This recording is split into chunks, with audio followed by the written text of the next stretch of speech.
Should violent Dawah be regulated? No, it's on the chin. There's the tap. Still undisputed.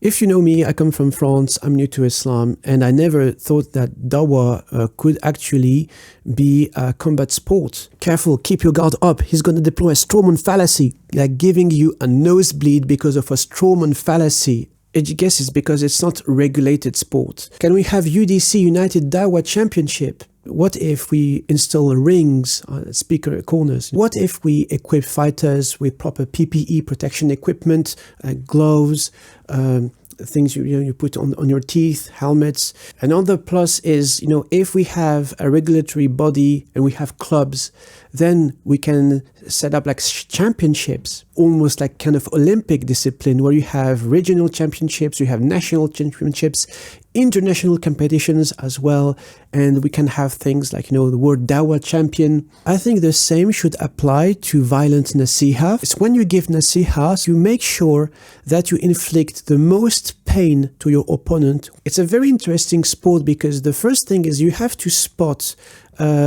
any kind of flaw in your opponent. So this is your angle of attack.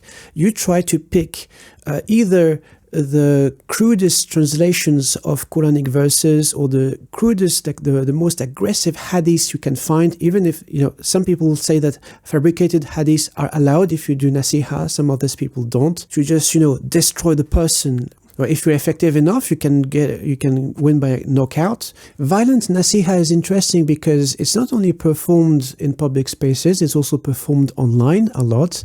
And now we have even Russians, the Chinese, you have India, the Indian government, they train bots to do nasiha, to do violent nasiha.